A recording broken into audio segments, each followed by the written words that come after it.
Please subscribe and click the notification bell para updated po kayo sa bagong upload ko.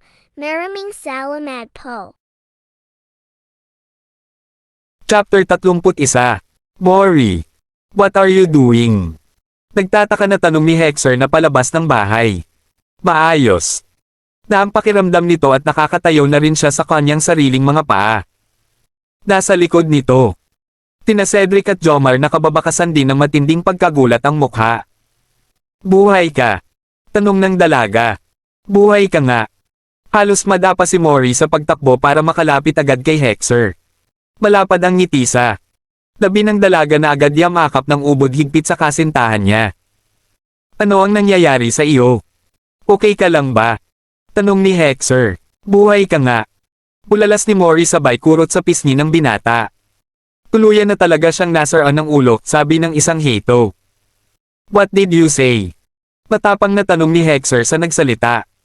Wawala po, boss, sabi ng lalaki. Akala ko patay ka na, muling hirit ni Mori. Thank you dahil buhay ka at malakas. Mag-usap muna tayo, bulong ni Hexer kay Mori. Hinawakan niya sa may siko ang dalaga. Iginiya niya ito papasok sa isang silid na nagsisilbing meeting place ni Hexer at ng matataas na members ng Hetos na nasa kanya pang panig. Tina Jomar at Cedric ay kapwa hindi nakaimik sa mga sinasabi ni Mori. Kung titingnan at pakikinggan kasi ang babae ay mukha itong baliw ngunit sa mga malalapit kay Hexer isang himala na makita nilang nakakatayo na at parang walang anuman na pinagdaanan ang binata. Nang makapasok na ng silid ang dalawa ay hinawakan ni Mori ang masigla ng kasintahan. Hinaplos ng nanginginig niyang mga kamay ang mukha, braso at dibdib ni Hexer. Paano kang nabuhay? Sino ang patay? Magkasunod na tanong ni Mori. Pinainom mo ako ng gamot, di ba? Ikaw ang nagpagaling sa kin, sagot ni Hexer. Namangha si Mori sa sinabi ni Hexer. Hindi siya magkamayaw sa tuwa. Ilang beses din. Nang napatalon bago mahigpit na niyakap muli ang binata. I'm sorry. Ang baho ko, nahihiyang sabi ni Mori. Tumawa si Hexer sa kabinuhat at inikot-ikot si Mori. Nagninangining ang mga mata niya nang tinabing, thank you, Mori. You are my savior, my lovely angel and my beautiful doctor. May kakaibang lakas si Hexer na nararamdaman. Hindi niya maipaliwanag kung saan iyon. Nagmumula. Kahit payat ang binata ay kaya na iyang buhatin si Mori. Sino ang patay kanina? Muling yuzisa ni Mori sa binata pagkatapos siya nitong ibaba. Nagtadyas ang mga ngipin ni Hexer. Ang masaya niyang mukha ay naging matapang. Umupo. Ito sa couch bago nagsalita. Isa iyon sa mga Hetos na bumitbit sa iyo kahapon, sabi ng binata. Walang sino man ang pwedeng manakit sa iyo lalo na sa panahon na hindi mo ako kasama. Kahapon. Nanlaki ang mga mata ni Mori nang marinig iyon. Hindi niya akalain na napakatagal niyang nakatulog. Huwag ka ng marami pang tanong. Take a shower and I'll bring your food in your room. Sabi ni Hexer. Nako, huwag na. Sa kitchen na lang ako kakain, sabi ni Mori sabay nahihiyang lumabas. Nang silid na kinaroroonan nila. Pagkasara ni Mori ng pintuan ng kwarto ay napangiti si Hexer. Hinawakan niya ang kanyang dibdib. Inimas-himas niya ang tapat ng kanyang puso. I am so in love with you, Mori. I will never let anyone hurt you, like they did yesterday. Bulong ni Hexer. Nang sumunod na araw ay pinulong ni Hexer ang mga natitira pa sa kanyang mga matataas na opisyales ng Hieto. Hindi makapaniwala ang mga ito nang makita ang binata lalo na. At ang ilan ay nawawala na rin sana ng pag-asa sa kanilang mafia prince ngunit nananatili naman ang katapatan kay Hexer.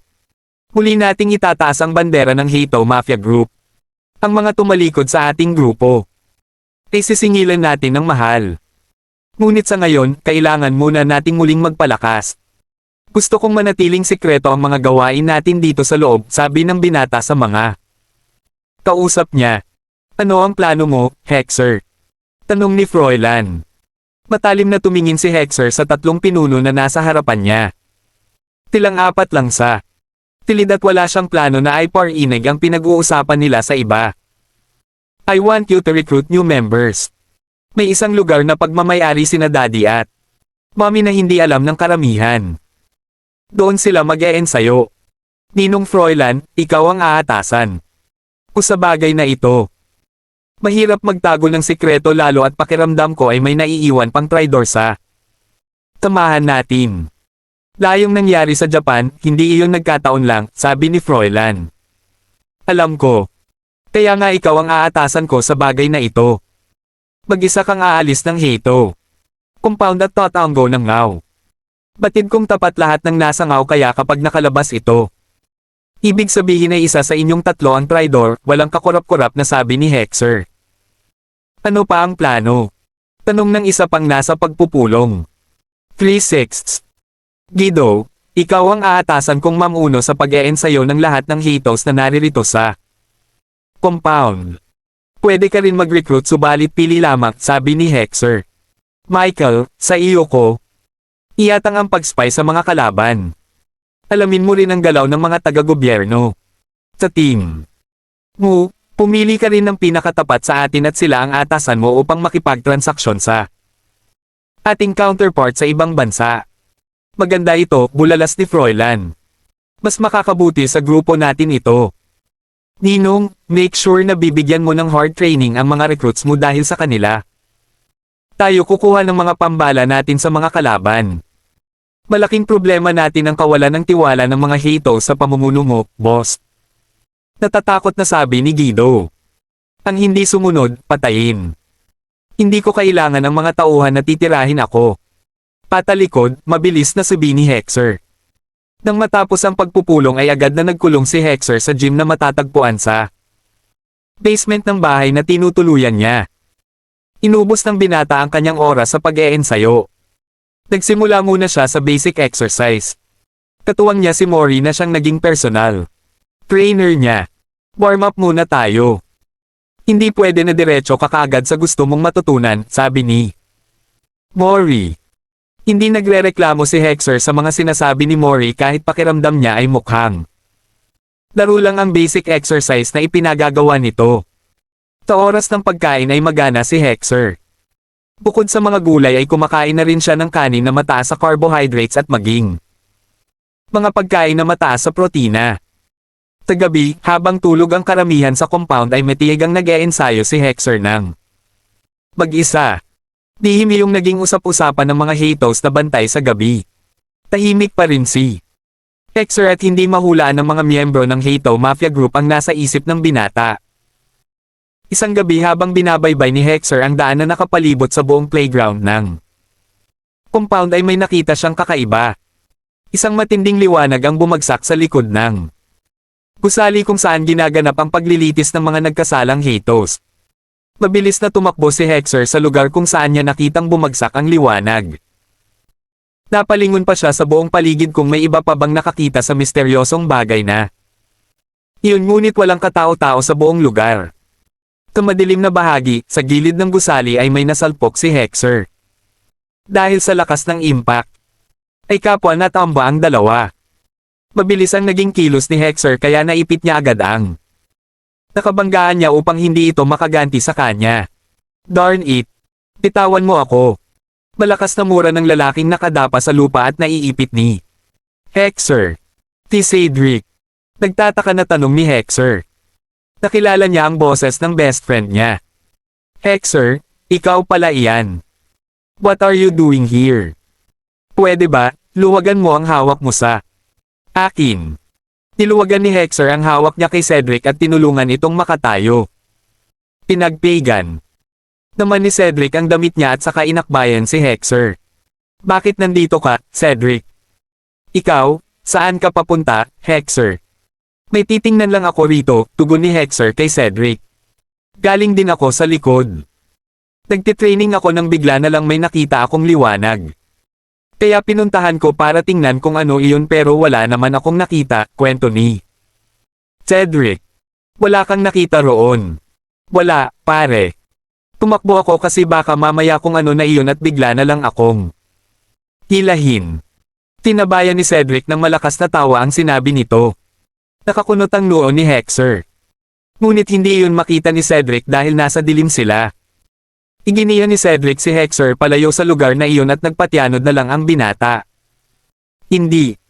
Na siya nagtanong pa ngunit may nabuong pagdududa sa kanyang isip kahit ayaw niyang pag-isipan ng masama ang kanyang kaibigan.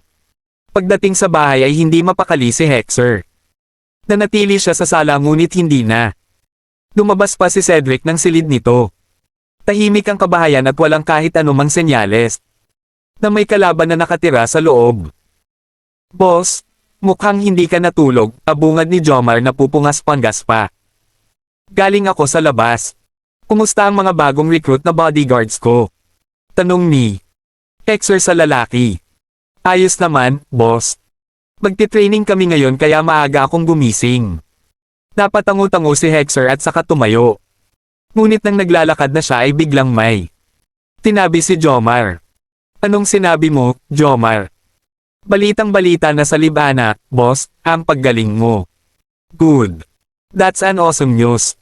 Magpapalakas pa tayo ng kaunti. Tinapik ni Hector ang balikat ni Jomar saka siya pumasok sa silid niya. Kinuha niya ang gamot na ginawa ni Mori at saka uminom ng kaunti mula sa bote. Kakaiba ang lakas na nararamdaman niya. Hindi lang masabi ng binata sa kahit kanino na nasa sabik siyang humawak ng baril, espada at anumang gamit sa pakikipaglaban. Ayaw niyang malaman ng kahit sino na. Ang katawan niya ay naghahanap na palagi ng armas. Napatingin si Hector sa kanang braso niya.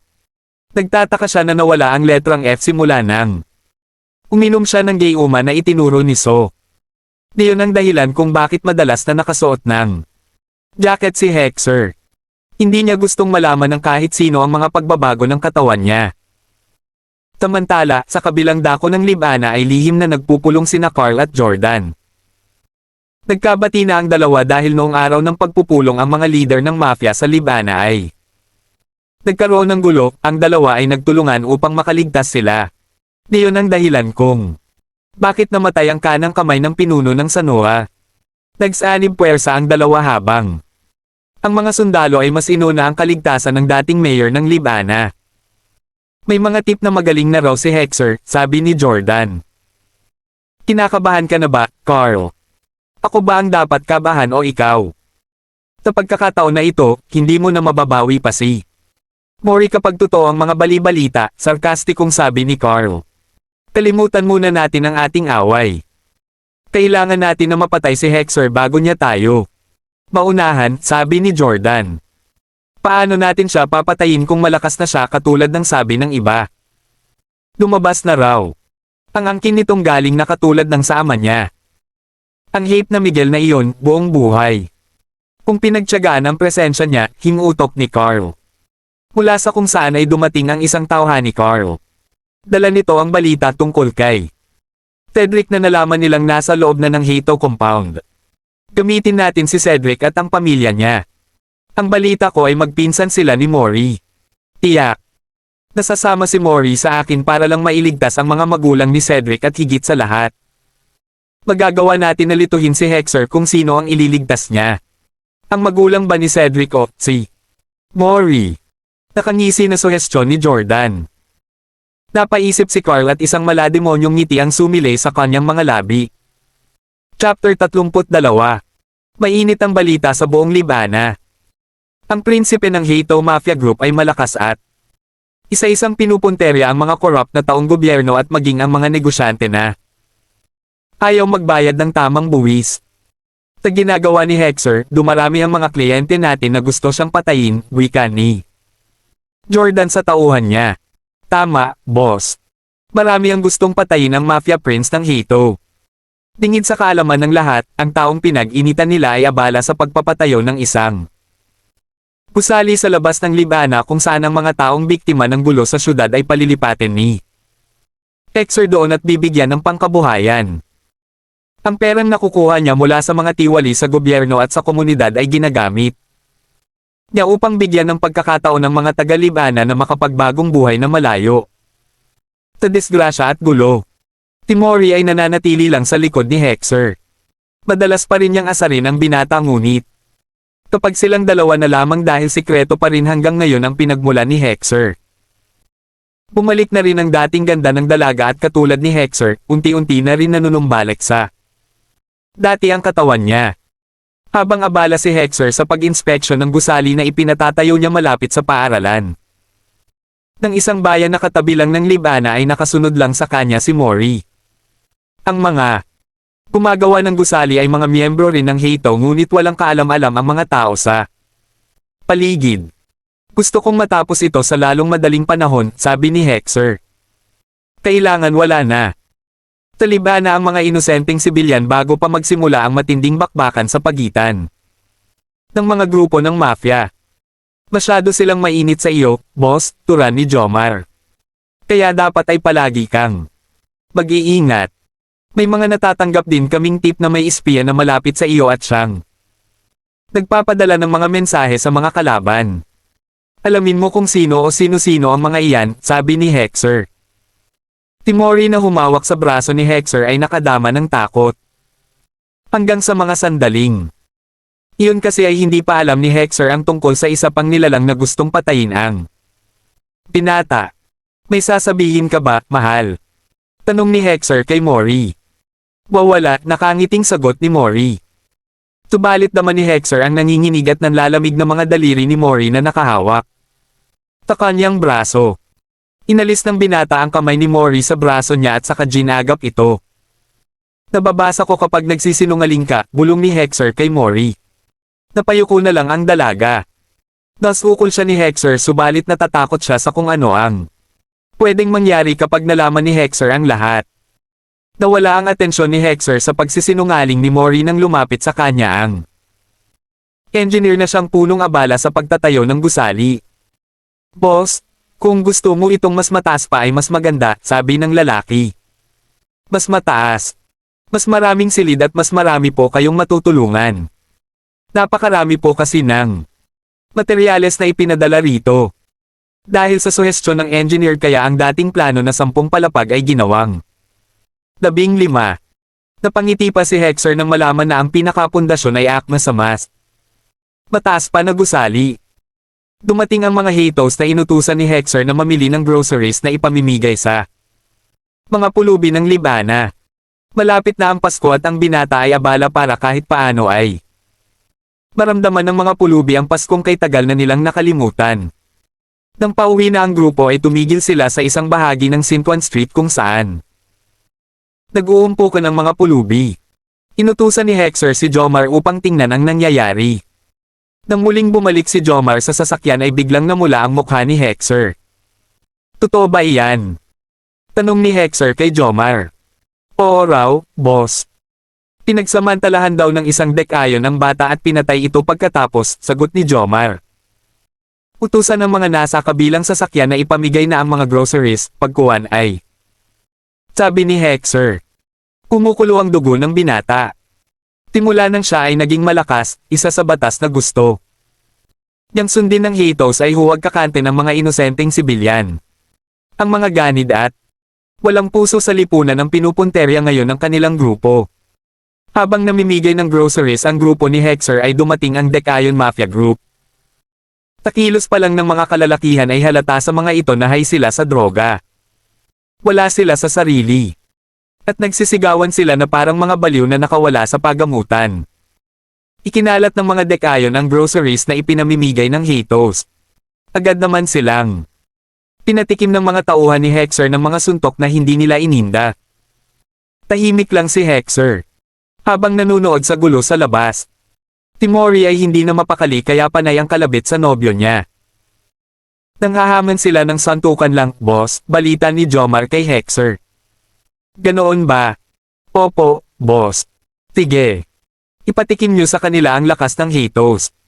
Sa Sintuan Street, tayo ang batas at hindi ang sino mang grupo.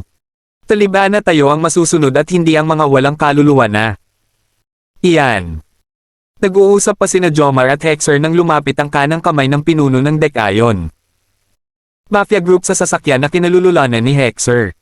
Nakangisi ito habang pinalalabas ang binata. Nakampante lang na nakaupo. Akala ko ba malakas na ang pinuno ng Heitos, duwag naman pala, insulto ng lalaki kay Hexer. Huwag mong insultuhan ang leader namin. Tayo ang maglaban. Malakas na sabi ni Jomar. Ang duwag pa rin pala ng pinuno nyo. Nagtatago sa saya ng babaeng kasama niya. Ang mga kasama ng lalaki ay parang mga nasisiraan ng ulo kung tumawa. Lahat sila ay tinusubok ang pasensya ng Mafia Prince na pilit naman na pinahahaba ang pangunawa niya. Sa hindi kalayuan ay mainit ang santukan ng mga kasamahan ni Hexer at ng mga dekayon na bangag na bangag. Namumula ang kanilang mga mata at para silang hindi nauubusan ng lakas. Biglang napaangat ng ulo niya si Hexer nang basagin ng isang miyembro ng dekayon ang bintana ng sasakyan niya. Muntik pang tamaan ng bubog ang mata ng binata.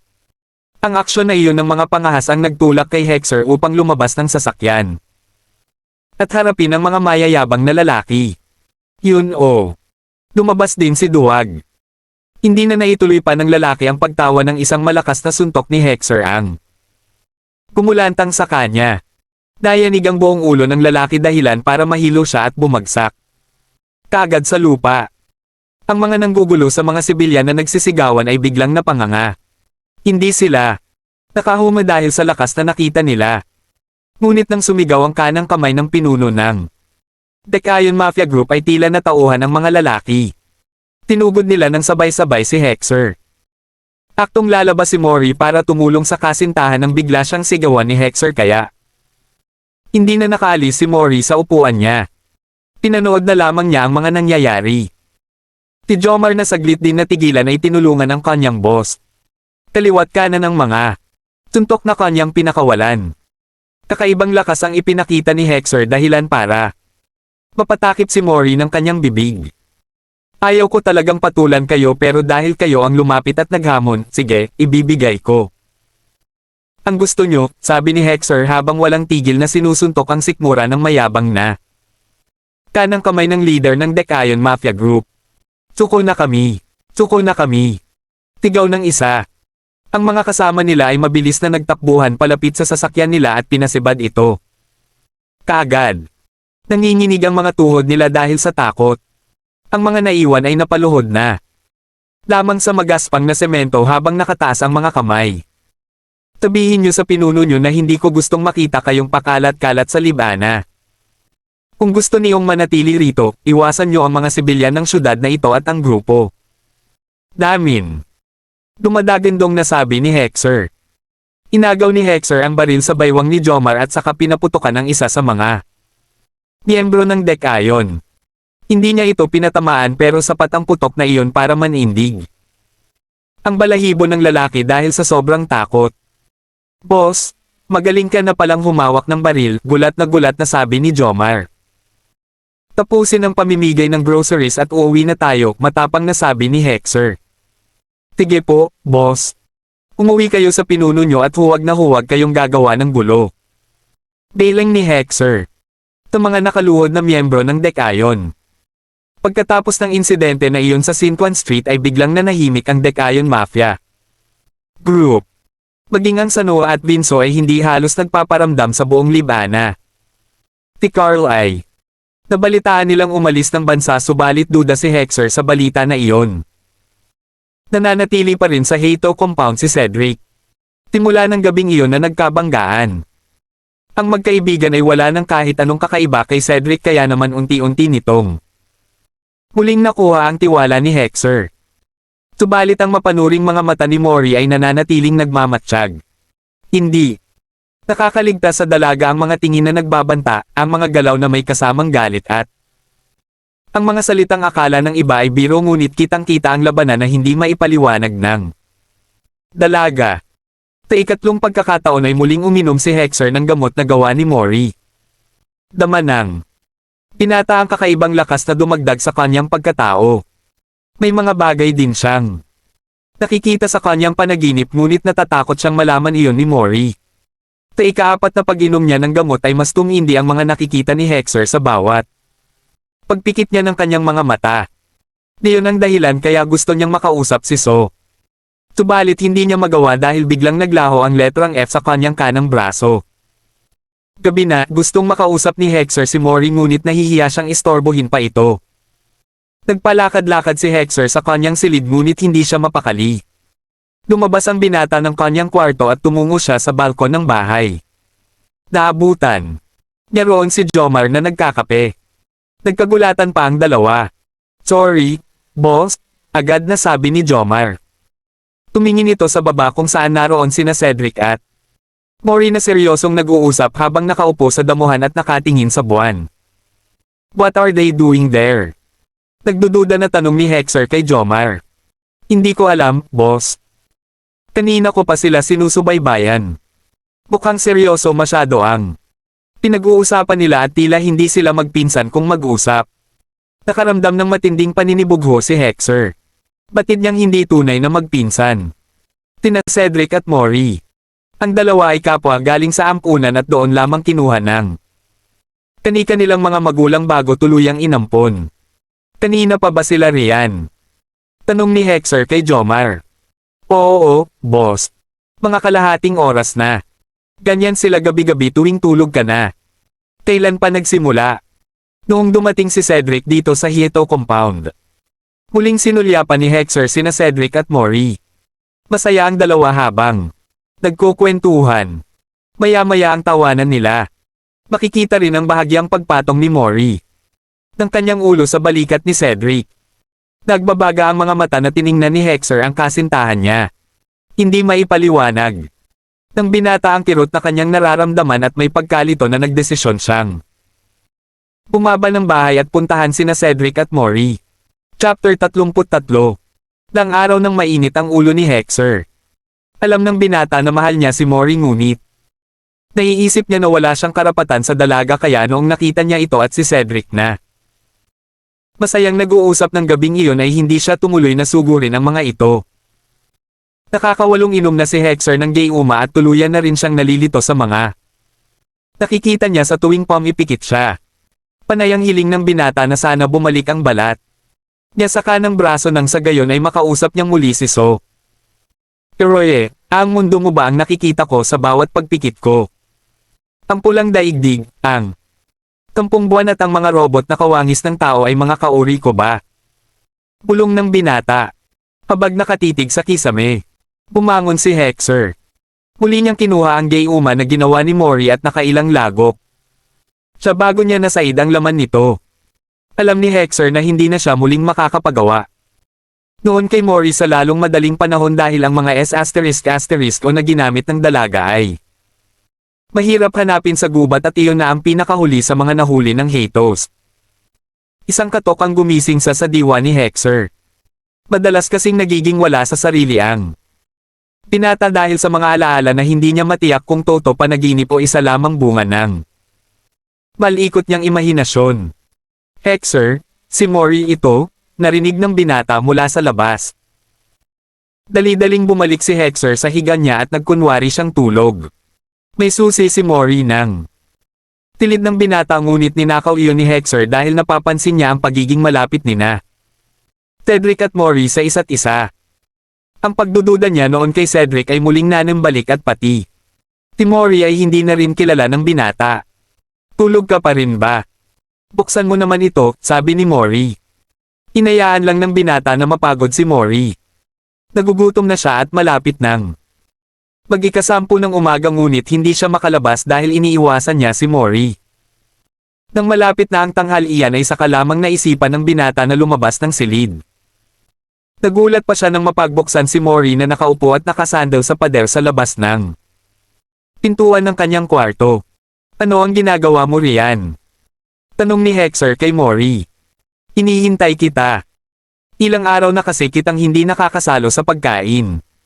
"Hindi na rin tayo nagkikita o nag-uusap," malungkot na sabi ng dalaga. Parang sinaksak ang puso ng binata sa narinig niya ngunit hindi siya nagpahalata. Dumiretso lamang siya ng lakad pagkatapos sabihan si Mori na tumayo na ito. "May problema ba tayo? Tell me what is the matter and..." "Wala," putol ni Hexer sa sasabihin pa ni Mori. Tumuloy ang binata sa hapag habang nakasunod ang tahimik lang na dalaga. Umupo si Mori sa katapat na upuan ni Hexer. "Mabuti naman at naisipan niyo na pong kumain. Masama ang nagpapagutom. Pareho kayong hindi nag-almusal," sabi ng matandang nag-aasikaso ng pagkain ng dalawa. Hindi ka nag-almusal. Mariin na tanong ni Hector kay Mori.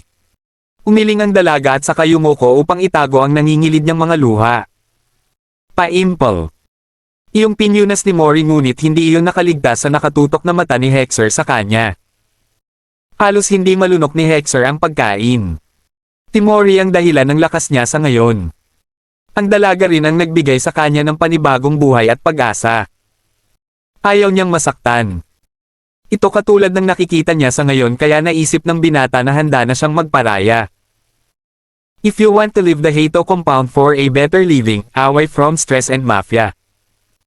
War, feel free to leave, seryosong sabi ni Hector kahit halos hindi na lumabas sa bibig niya ang mga katagang iyon. Pinagsak ni Mori ang hawak niyang kutsara at tinidor at saka tumitig sa mga mata ni Hector. Bakas ang galit sa mukha nito. Ang lungkot na kanina lang nararamdaman niya ay napalitan ng puot. Are you out of your mind? I am the future mafia princess of Hato at may usapan tayo. No. I am not leaving this place. Tumayo ang dalaga at saka muling pumasok sa kanyang silid. Gusto siyang sundan ni Hector, yakapin, o kausapin para mas maintindihan nito ang dahilan ng naging pasya ng binata. Subalit mas nanag kay Hector ang pride. Si Mori na hindi nakatiis ay biglang bumalik sa dining area at saka hinawakan sa kwelyo si Hector. Galit na tinitigan niya ang binata. Bitawan mo ako, Mori. Mariin at nakakatakot ang tinig ni Hector pero baliwala iyon sa dalagang galit na galit. Ilang araw na kitang tinaites dyan sa ugali mo. Lumakas ka lang ng kaunti, akala mo kung sino ka na? Mahal mo ba talaga ako, ha, alien? Mori, stop it. Don't ever call me. Bakit hindi? Diyon ka naman talaga, di ba? Stop. I said, stop. Sa tingin mo, pakikinggan kita. Sagutin mo ang tanong ko, mahal mo ba talaga ako? Naiiyak na sigaw ni Mori. Hinawakan ni Hector ang kamay ni Mori na nakahawak sa kwelyo ng polo na suot niya. Hindi niya masagot ang dalaga kahit na isinisigaw ng puso niya na, oo, mahal niya ito.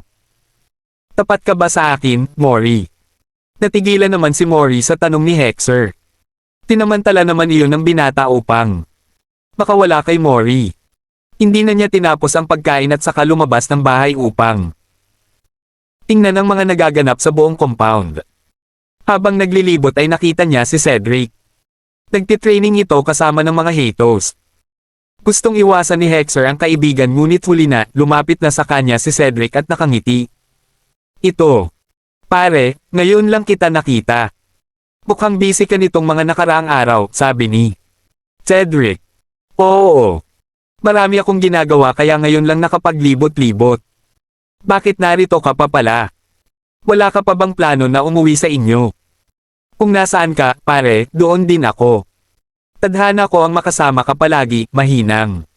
Sabi ni Cedric. Hindi nakaimik si Hector. Naitanong niya sa sarili kung bakit may mga taong kayang maging baliwala ang lahat sa kanila kahit may nasasaktan na silang tao. Siya kasi ay naging tapat kay Cedric simula pa noong mga bata pa lamang sila. Napansin naman ni Cedric ang pananahimik ng binata. Tinukso nito si Hector katulad ng palagi nitong ginagawa ngunit lihim na nenas lamang ang Mafia Prince. Gusto niyang pabagsakin sa suntok ang kaibigan ngunit pinipigilan niya magsarili lalo at maimpluwensya ang mga umampon kay Cedric. Pwedeng lumiit ang mundong ginagalawan niya kapag nalaman ng mga tao ang tunay niyang pagkatao. Ilang araw bago dumating ang Pasko, nagpaalam si Cedric na uuwi sa mga magulang niya. Lihim na natuwa si Hector dahil mawawala ang kaibigan niya. Pare, if you want, sumama ka na lang para masaya ang Pasko niyo ni Mori, sabi ni Cedric. Hindi na, pare. Sama mo na lang si Mori para makita at makasama niya ang mga magulang mo, wika ni Hector. Gustong pagalitan ng binata ang sarili niya ngunit nasabi na niya ang mga katagang iyon. Ang puso niya ay gusto pang hawakan ang pagmamahal na mayroon siya kay Mori ngunit ang utak niyang punong-puno na ng hinala ay hindi na gusto pang makasama sina Cedric at Mori. Kausapin ko muna si Mori, masayang sabi ni Cedric. Napangisi si Hector. Ang galing kasing magpanggap ni Cedric na tila walang tensyon sa pagitan nila pero alam ng Mafia Prince na ramdam na nito ang pag-iwas niya. Dumating si Froilan sa Hato compound. Agad siyang tumuloy sa bahay na tinitirahan ni Hexer. Nagulat ang ninong ng binata nang makita ang malaking pagbabago sa katawan ng Mafia Prince. Mukha kang modelo at hindi Mafia boss, biro ni Froilan kay Hexer. Isang malutong na tawa ang iginanti ni Hexer sa kanyang ninong. Pumasok ang dalawa sa tilid kung saan sila madalas magpulong. Nagbigay ng ulat niya si Froilan tungkol sa mga nagaganap sa ngaw. Masaya si Hexer sa natanggap niyang report. Mukhang maganda na ang pangangatawan mo. Magaling talagang mag-alaga si Mori. Komento ni Froilan kay Hexer. Duda ako sa kanya, ninong. Pagtatapat ng binata. Nagulat si Froilan sa sinabi ni Hexer. Sa mga panahon na mahina kasi si Hexer ay nakita niya kung paano naging matatag si Mori para sa binata. Alam ni Froilan ang laki ng sakripisyo ni Mori para sa Mafia Prince kaya hinawakan ni Froilan ang balikat ng inaanak. Kausapin mo si Mori sa mga dahilan ng pagdududa mo. Hindi si Mori ang tipo ng tao na basta-basta katatalikuran. Huwag mo siyang husgahan agad. Sigurado po ba kayo, ninong? Oo, Hexer. Maaring iba ang nakikita ng iyong mga mata ngunit puso mo lamang ang makakaunawa sa totoong nagaganap. Nakapag-isip-isip si Hexer. Nakaalis na si Froilan ngunit nanatili siya sa loob ng meeting room. Tulala ang binata habang pinag-iisipan ang mga sinabi ni Froilan. Dahan-dahan na tumayo si Hexer at lumabas ng silid. Buo ang isip niya kung saan siya patungo sa silid ni Mori. Kakatok na sana ang binata nang marinig niya ang mga nag-uusap sa loob. Sumama ka na lang sa akin, sabi ni Cedric. Mas makakabuti iyon sa iyo kaysa ang manatili rito. May sapat na security si Daddy para sa iyo. Hindi. Hindi ko pwedeng iwan si Hexer, sabi ni Mori. Mori, ang tigas ng ulo mo. Tigaw ni Cedric. Hindi nakatiis si Hexer. Agad niyang binuksan ang silid at hinarap ang dalawang nagtatalo. Sa loob. Galit na hinarap ni Cedric si Hexer at ang huli naman ay sinugod ang kaibigan niya. Kapwa sila gustong itumba ang isa't isa. Si Mori ay hindek na hindek at hindi alam ang gagawin. Umagit na siya sa dalawa bago pa magkasakitan ng mga ito. Ano ang karapatan mong isama si Mori? Tanong ni Hexer sa best friend niya. Humisi si Cedric na lalong nagpainit sa ulo ni Hexer. Hindi matansya ng Mafia Prince. Ang best friend niya kaya inambehan niya ito ng suntok. Ituloy mo, pare. Gago ka. Kumpletuhin mo si Mori parang basura sa kabila ng mga ginawa niya sa'yo. Tinatanong mo ako kung ano ang karapatan ko sa kanya, tanga ka pala. Pinsan ko iyan, natural na damayan ko iyan. Akala ko, okay tayo. Hindi pala dahil lihim na. Umiyak si Mori dito. Hindi mo siya pinsan, Cedric. Pareho lang kayong ampon ng mga magulang nyo, di ba? You are very unreasonable, sigaw ni Mori. Hindi porket mga ampon kami ay hindi na.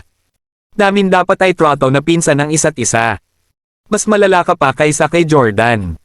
Si Jordan na naman. Sa tuwing nag-aaway ba tayo, dapat kasali palagi si Jordan. Ganoon. Ba? Natameme si Mori.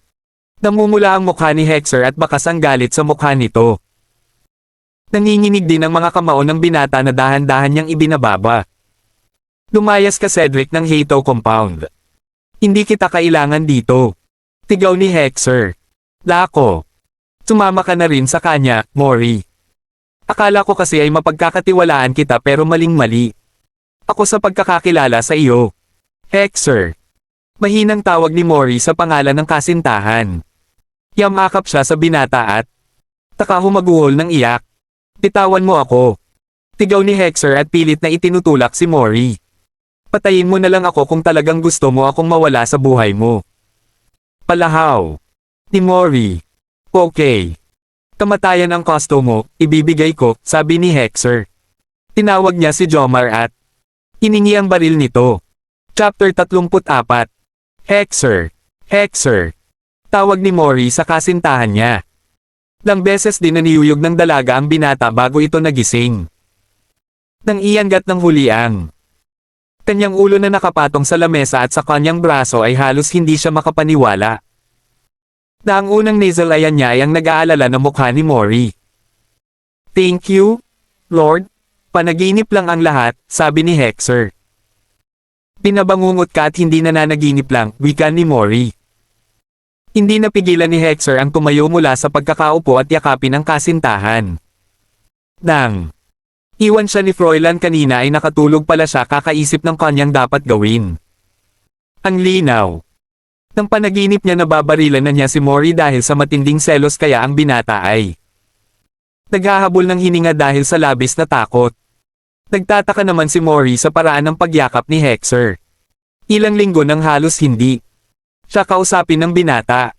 Daman niya ang pag-iwas ng kasintahan sa tuwing tinatangka niyang lapitan ng Mafia Prince.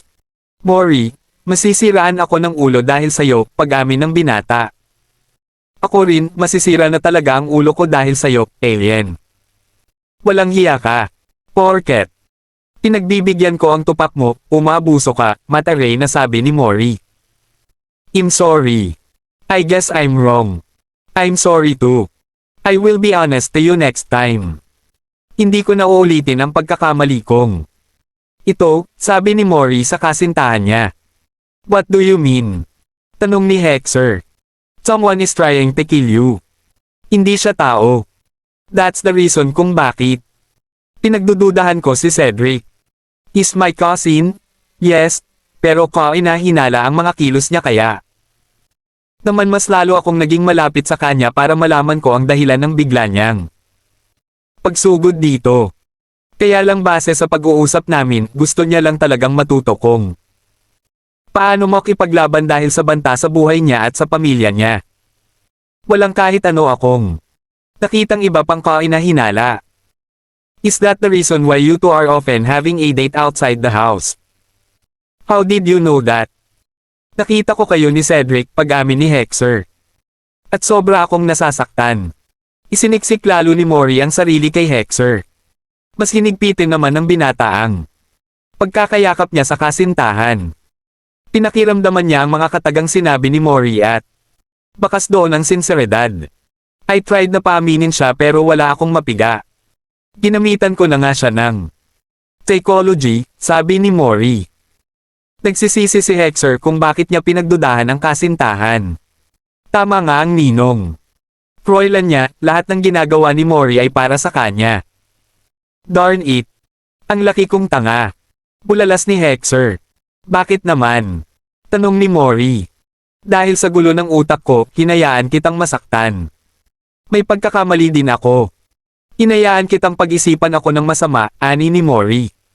Napangiti si Hexer nang pangahas siyang nakawan ni Mori ng halik. Mas kinabig niya pa ang dalaga at ninamnam ang tamis ng mga labi nito. Masayang masaya si Hexer na sa wakas ay naliwanagan siya.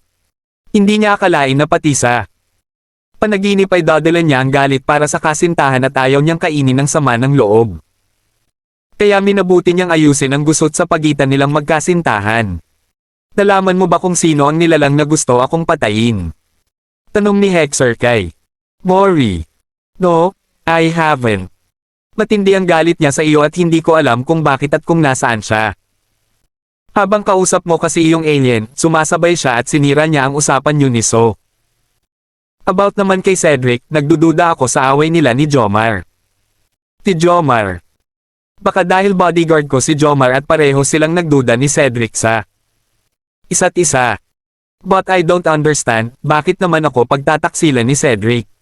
We are like brothers. Although aminin kong nagdududa din ako sa kanya pero, I really do not know why he's mad at me. Sa mga panahon na magkausap kami, wala akong nalaman na kahit ano mula kay Cedric. Siguro rin ay may past na away lang sila ni Jomar kaya ganoon sila sa isa't isa. Salbaha din kasi. Si Jomar. Ako nga, palagi na lang awayin noon dahil sa iyo. Kung umasta akala mo siya ang girlfriend. Nakakainis. Napahalakak si Hexer. Batid ng binata kung paano siya pahalagahan ni Jomar kaya tiyak. Niyang iyon ang dahilan kaya ganoon na lang ang treto ng lalaki sa mga taong pakiramdam nito. Ay sasaktan ng Mafia Prince na kanyang binabantayan. Walang masabi si Hexer sa pagiging magaling na bodyguard ni Jomar. Dahil sa pag-uusap ng magkasintahan ay nagkaroon ng mas payapang pag-isip si Hexer. Si Cedric ay umuwi muna sa pamilya niya. Pinipilit nito si Hexer na sumama sa kanyang ngunit mas pinili ng binata ang makasama ang mga Hatos ng Pasko at Bagong Taon. Siguro nga ay wala akong dapat ipag-alala kay Cedric. Simula pagkabata ay magkakilala na kami. Ipinaramdam niya sa akin kung gaano ako kahalaga sa kanya bilang kaibigan. Selos lang talaga ang dahilan ng lahat ng ito, pangungumbinsi ni Hexer sa kanyang sarili. Lumipas ang mga araw. Tahimik na namuhay ang mga Hatos kahit iniisa-isa nila ang mga tiwali sa gobyerno. Ang iba kasi sa mga biktima nila ay ayaw nang lumabas pa sa media ang balita dahil malalantad ang mga baho nila. Pabor iyon sa grupo ni Hexer. Ngunit nagtataka si Hexer sa kakaibang katahimikan ng Libana. Hanggang sa nabalitaan niya ang ginawang pagkidnap ng Decayon Mafia Group sa isang senador. Malaki ang hinihingi nilang ransom kaya hindi maibigay ng pamilya. Bukod pa roon, sumisikat din sila sa talamak na bentahan ng droga. Sunod-sunod din ang pagkarnap ng Vinso Mafia Organization sa mga sasakyan na alam nilang kikita sila ng malaki. Pinubulabog din nila ang sentro ng komersyo ng bansa kaya mainit ang mga pulis at sundalo sa lahat ng grupo ng mafia. Damay tayo sigurado kapag naghunting ang mga pulis at sundalo ng mga miyembro ng mafia, himutok ni Froilan. Huwag mo nang alalahanin iyon, Ninong. Kailangan mong bumalik ng ngao dahil nararamdaman kong magkakaroon ng matinding digmaan sa Libana. Gusto kong maging handa. Tayo. Kakailanganin natin ng matinding puwersa sa araw na Leon. Ang pananahimik ni Jordan at Uncle Carl ay hindi ordinaryo. Ikaw ang masusunod, Hexer. Kumusta kayo ni Mori? Maayos na po, Ninong. Mabuti kung ganoon. Ang daddy mo noon, hindi ginagamit ang puso niya sa bawat desisyon na ginawa niya. Bilang pinuno, utak dapat ang paiiralin mo at hindi ang puso mo. Puso mo ang magiging kahinaan mo kaya dapat iwasan mong dyan kapunteryahin ang kalaban. Payo ni Froilan sa inaanak niya. Kakatapos pa lamang ng selebrasyon ng Pasko nang makatanggap ng balita sina Hexer. Nadinukot ng mga hindi pa kilalang mga kalalakihan ang mga magulang ni Cedric. Dalawang grupo lang ang agad pumasok sa isipan ni Hexer. Maaring Vinso at ang grupo ni Uncle Carl ang may pukana ng pagdukot sa mga magulang ni Cedric. Ano sa tingin mo, Jomar? Wala akong idea, boss. Pwede rin kasing Decayon upang makapaghiganti sila sayo, sagot ni Jomar. Naalala ni Hexer ang nangyari noong pauwi sila galing sa pagbisita sa gusali na ipinatatayo niya. Naisip niya na marahil ay tama si Jomar na Decayon nga ang may pukana ng lahat. Kung Decayon ang gumawa nito ay magbabayad sila ng mahal, marinan sabi ng binata. Naghanda ang mga Hatos upang dalawin sa ospital si Cedric. Ayon kasi sa mga ulat ay nasa isang pribadong ospital ito at gwardyado ng mga sundalo at pulis. Delikado ang lakad nilang ito ngunit para sa kaibigan ay handang isugol ni Hexer ang sarili niya. Nagpupumilit sumama si Mori kahit ayaw ni Hexer. Panay ang pakiusap nito sa kasintahan.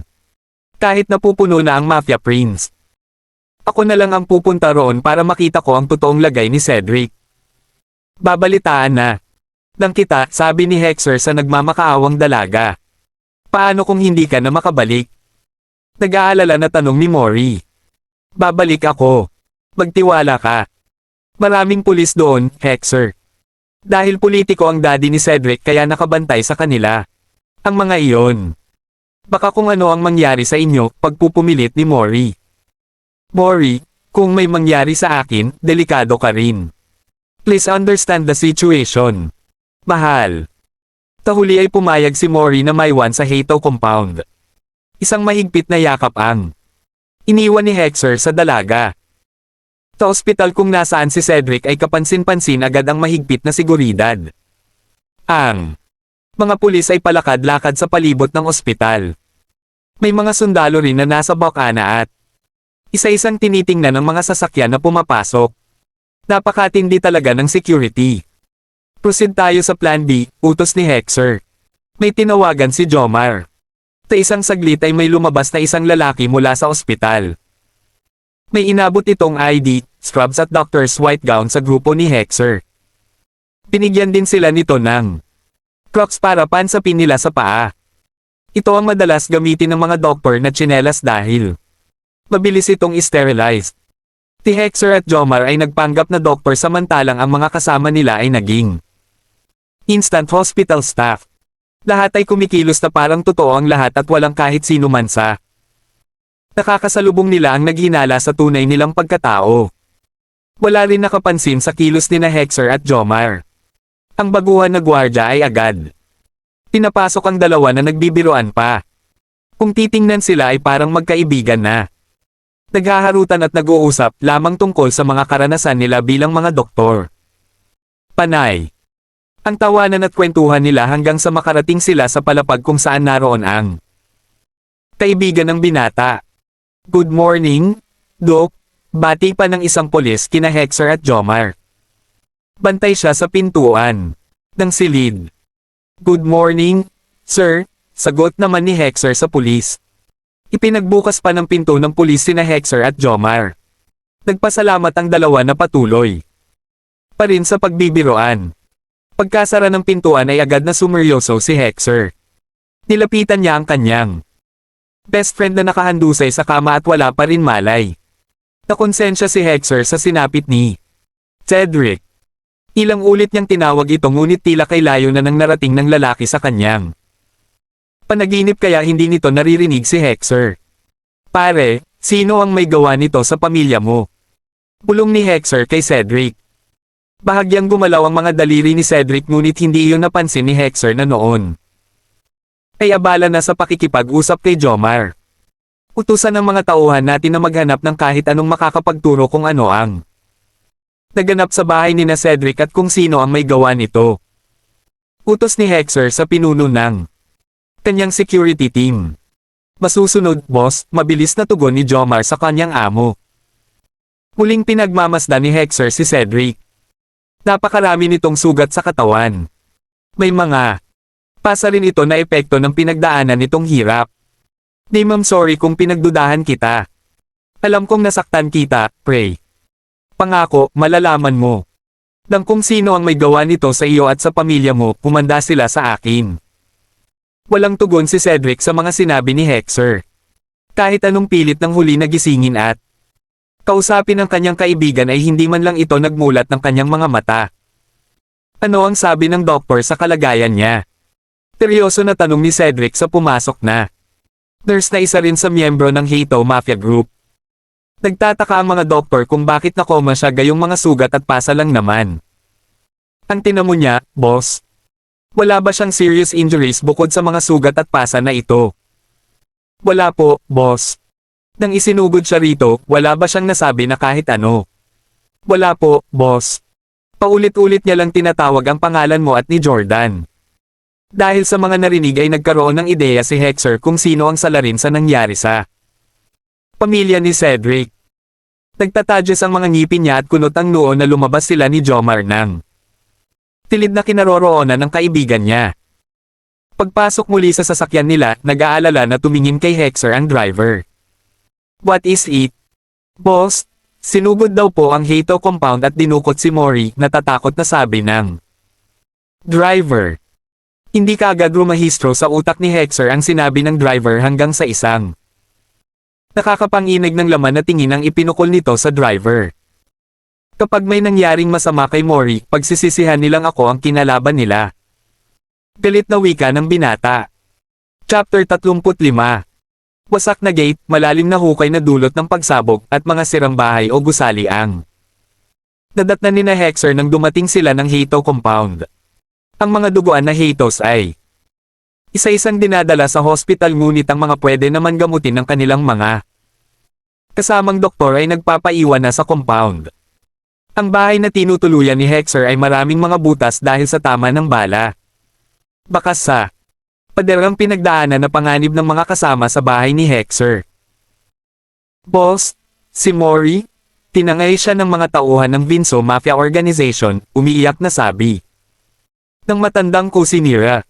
Nakatitiyak ba kayong Vinso ang mga walang pusong sumalakay dito sa atin? Galit na. Tanong ni Hexer. Oo, boss. May iniwan po silang sulat para sa iyo. Kinuha ni Hexer ang sulat sa isang maliit na kapirasong papel. Pagkatapos niya iyong basahin ay napakuyom ang binata at ginusot ang papel na naglalaman ng sulat ni Jordan. Tinatawag ni Hexer ang mga matataas na opisyales ng Hito. Ayaw niyang talunin siya ng galit at takot na nararamdaman niya. Katulad ng bili ni Froilan ay mas gusto ni Hexer na paganahin ang utak niya kaysa ang sigaw ng kanyang puso. Nasaan kayo kanina? Bakit hinayaan niyo na mapasok tayo ng Vinso? Insulto sa ating tamahan ang naganap lalo at araw ito nangyari. Anong katangahan ang pinairal niyong lahat? Tinglakas ng kulog ang taas ng boses ni Hexer. Patawad, boss. Nasa training kami sa kabilang bahagi ng compound kaya late na kami. Nakarespond, wika ni Guido. Kayo, nasaan kayong lahat? Bakit hinayaan niyong madukot si Mori at napasok tayo ng Vinso? Tigaw ni Hexer sa iba pang mga opisyales ng Hito. Sorry, boss. Wika ng isa pa. Nagpapainit lang kami sa isang bote ng alak. What a lame excuse. Malakas na turan ni Hexer. Halos sumabog sa galit ang binata. Hindi siya makapag-isip ng tama kaya agad niyang tinabihan si Guido na ihanda ang mga sinanay nitong mga tauhan. Tumawag din si Hexer sa ninong Froilan niya upang balitaan ito sa naganap sa Hito compound. Agad din siyang nagpadala ng sasakyan sa Ngao upang sunduin ang elite force ng Hito na sinanay ni Froilan. Si Jomar ay inihahanda rin ang kanyang mga nasasakupan. Alam niyang anumang oras ay magbibigay ng utos si Hexer upang mabawi si Mori. Nagkulong sandali si Hexer sa silid niya. May napansin siya sa kanyang braso. Muling lumitaw ang markang letrang F sa kanyang kanang pulsuhan. Tumalon sa tuwa ang binata. Nang mapagod ay dali-daling kinuha ni Hexer ang AHX-2 machine at AHX sa pinagtataguan nito. Batid ng binata na malaki ang maitutulong ni So sa mga suliranin niya. Nang may handa ang lahat ay lakas loob na itinapat ni Hexer ang kanyang pulsuhan sa monitor ng telebisyon. Hindi humarap ang binata sa monitor ng TV bagkus ay sa AHX siya. Nakatutok upang mabasa niya ang sagot ni So. Ikinagagalak kung muli kang makita magiting na mandirigma ng Feroye, bati ni So kay Hexer. Patawad kung ngayon lang ako muling nakakontak sa iyo. Ang aking marka sa kanang pulsuhan ay nawala, kwento ni Hexer. Sapagkat natuto ka ng lubusang umibig mahal naming bayani. Huli na ng aking babatid na ikaw ay hindi maaaring magmahal ng tao. Kaya pala nagagalit ang bathala ng pinakialaman ko ang mga bituin noong kayo ay mga bata pa, sabi ni So. Bakit bawal akong umibig? Nagpapatawa ka ba? May pumapasok sa isip ko na isang tagpo. Nang kagaya mo na nagnanais umibig at kahit hindi ko tiyak na ako iyon ay dama ko ang kagustuhan niyang magmamahal.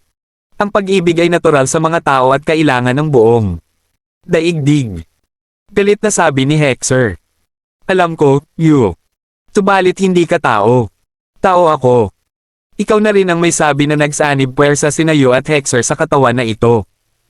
Kaya may bahagi ko ang tao pa rin. Hindi rin ako nakikipag-usap sa iyo para lang pagbawalan mo akong mahalin si Mori. Gusto kong malaman kung nasaan siya. Sumisigaw na si Hexer. Dahil sa mga halo-halong emosyon. Ngunit kapag nagpatuloy kang umibig sa kanya ay harapin mo na ang kamatayan at mawawala ng bisa ang gayuma na ininom mo, tutol ni So. Alam kong nag-aalala ka sa akin dahil para sa iyo ay ako pa rin si You. Subalit mahalaga sa akin si Mori. Mahal ko siya at hindi ko isusuko ang pag-ibig na iyon kahit nasabi mo pa ay bawal. Dahil hindi naman ako tao. Tulungan mo akong alamin kung nasaan siya at maging ang mga magulang ng kaibigan ko. Kung buhay ko ang kapalit ng pag-ibig na ito, handa akong ayalayang buhay ko huwag lang mawala si Mori. Ano ba ang tama kong gawin para sa iyo, You? Ang madalas kong pakikialam sa iyo ay tinututulan at di na nagugustuhan ng bathala. Nakadama ng awa si Hexer sa pinuno ng Feroye. Dama niya ang matinding pag-aalala nito. Para sa kanya subalit may mga isinasaalang-alang din ang nilalang.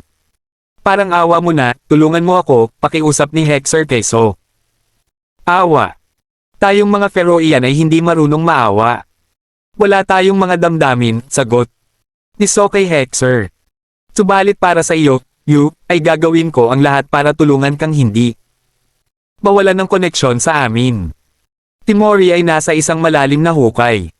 Kasama ang mga magulang ng iyong kaibigan. Hindi kita maaaring tulungan sa pagligtas sa kanya kaya ikaw na ang bahala. Magpapasalamat na sana si Hexer kay So nang lumabas sa screen ng AHX ang mga katagang, I'm going to kill you, Feroian. You will die. Die. Die. Napakunot ang noo ni Hexer at tiningnan niya ang monitor ng telebisyon. Hindi nagsasalita. Tiso kaya batid ng binata na ang biglang sumingit sa usapan nila ay ang nilalang na gustong patayin siya. Gusto pa sanang kausapin ni Hexer si So ngunit tila hindi na siya naririnig pa nito. Agad na tinanggal ni Hexer ang AHX2 machine. Pinatay niya rin ang TV. Pinagpapawisan ng malalapot ang binata at naupong muli sa harap ng naka-off ng telebisyon. Hindi siya naghihina. Katulad noon ngunit ang masaksihan mismo ang pagsingit ng isang nilalang sa usapan nila ni So ay nagdulot ng takot sa matibay na dibdib ng binata. Kaya pala nagawang itago sa akin ni Mori ang lahat dahil sa ganito ang mararamdaman ko, bulong ng binata sa sarili. Samantala, sa Feroe ay hindi mapakali si So. Napapansin na ng system nila ang isang kakaibang enerhiya na biglang sumisingit kapag kausap niya si Yo. Muli niyang binalikan ang na-record niyang usapan ni Yo. Nang makita niya ang mga pulang linya bago matapos ang bawat usapan nila ni Yo ay napahawak sa kanyang bakal na bibig si So. Ang nanunood na si Wee ay nagtatanong ang mga bata ngunit hindi ito nagsasalita. Mabilis na umupo si So sa malaking makina. Sumunod naman sa tabi niya si Wee. Ang mga huruan, wala na tayong balita sa kanila simula ng ating huling digmaan. Gusto kung malaman kung nasaan na sila at ano na ang ginagawa nila sa kanilang daigdig, wika ni So. Wala bang naging epekto sa kanila ang FE01? Isa iyan sa tanong na gusto ko rin malaman. Ang kasagutan, sabi ni Wee. Alamin natin ito, Wee. Hindi ko kasi sila makita sa pamamagitan ng satellite at marahil ay may nilagay o ginawa silang bagay para hindi natin sila matuntan, mahinang sabi ni So. May hinala akong sa kanila nang gagaling ang tunog na nakikita ko sa bawat usapan namin niyo. Umupo na rin si Wee sa harapan ng isang malaking makina na may malaking monitor. Nagsimula na rin magtrabaho ang tagapayo ni So. Tumundo naman ng mga tao ay muling ipinatawag ni Hexer ang mga matatas na opisyales ng Hato Mafia Group. Isinama niya na rin ang mga pinuno ng bawat pangkat. Si Froilan na kada rating lang ay kasama rin sa pagpupulong. Kailangan ko ng mata sa ospital kung nasaan si Cedric, panimula ni Hexer. Ako na ang bawalang mag-assign ng tao sa ospital, voluntaryo ni Froilan. Sige, Ninong, sang-ayon ni Hexer. Tanang hideout ng Vinso na mayroon silang underground. Nagulat ang mga kasamahan ni Hexer sa tanong niya. Wala silang ideya sa sinasabi ng binata. Masyado rin may sekreto ang Vinso Mafia Organization kaya nahihirapan ang mga maniniktik nila na makakuha ng kahit anong impormasyon tungkol sa Vinso. At dahil walang makapagbigay ng impormasyon sa binata tungkol sa sinabi ni Sosa, kanya na kinalalagyan ngayon ni Mori kaya naman matagal na katahimikan ang namayani sa pagpupulong. Magpadala kayo ng mensahe sa Vinso. Gusto kong makausap si Jordan, utos ni Hexer sa isang mga opisyales ng Hato. Sa kabilang banda ay masayang nagiinuman naman sina Jordan at Carl. Ang huli ay hindi totoong umalis ng bansa. Palabas lang ang lahat para lituhin ang prinsipe ng Hato Mafia Group. Kumusta ang mga bihag? Tanong ni Carl kay Jordan. Humisi ang una sa kalumagok ng alak. Masayang masaya siya na muling nakuha si Mori. Kahit pa sa marahas na paraan. Aalagaan kong mabuti ang isang bihag. Ngayon na muli siyang nasa akin ay ipalalasap ko. Sa kanya ang ligaya na hindi kayang ibigay ng Gox mong pamangkin, pagyayabang ni Jordan. Sino ba kasi ang nagbigay sa iyo ng tip sa mga ginagawa ni Hexer? Tanong ni Carl. Hindi ko rin alam pero may kakampi tayo mula sa grupo niya. Pumalaklak si Jordan ng ubod lakas. Bakit hindi nyo pa isinama si Cedric? Tanong ni Carl. Sana isinama nyo na sa mga bihag. At hindi yung pinalo nyo lang na parang bata. Isang makahulugan ng ngiti ang pinakawala ni Carl. Malaki ang parte ni Cedric sa tagumpay ng kanyang mga plano. Ang pagiging malapit nito kay Hexer ay isang malaking pagkakataon para sa kanya. May hinala rin si Jordan na si Cedric ang kanyang kakampi. Ang ideya sa pagdukot sa mga magulang nito at kay Mori ay hindi talaga orihinal na galing sa kanya kundi sa isang malapit kay Hexer. Boss, gusto raw kayong makausap ng pinuno ng Hato, ulat ng isang miyembro ng Vinso. Malalakas na halakak ang pinakawalan ni na Carl at Jordan. Tuwang-tuwa sila sa mga nagaganap dahil tila pumapanig sa kanila ang panahon. Nagpakalasing ang dalawa na para bang walang bukas. Takulungan naman ay tahimik lang si Mori. Batid ng dalaga na may mga tao na nagbabantay sa mga tiyuhin at tiyahin niya ngunit hindi niya nabalitaan kung ano ang nangyari. Sa mga ito pagkatapos silang dukutin. Unang dinala si Mori sa isang kulungan sa ilalim ng lupa kung nasaan ang mga kamag-anak niya ngunit agad din siyang kinuha roon ng mga tauhan ni Jordan bago pa siya nakagawa ng paraan para makausap ang mga magulang ni Cedric. Biglang bumukas ang silid na kinaroroonan ni Mori. Tumambad sa kanya ang lasing na si Jordan. Susuri-suray ito habang palapit sa dalaga. Why do you have to keep me here? Malumanay na tanong ni Mori kay Jordan. Gusto kitang makasama muli, sisigok-sigok na sagot ni Jordan. Ngumiti ng ubod tamis si Mori. Isang ngiti na hindi kayang tanggihan ng kahit sinong lalaki. Sana pinadalahan mo na lang ako ng message. Hindi mo na sana nilagay pa ang sarili mo sa alanganin. You know naman na ikaw pa rin ang mahal ko, Jordan. Dinadaan mo kasi ako sa dahas kaya ayaw kong sumama sa iyo dati, nakangiting sabi ni Mori. Malapad na ngiti naman ang pinakawala ni Jordan. Mababakas doon ang kaligayahan at kay abangan dahil hindi nga siya nagkamali, mahal pa rin pala siya ni Mori.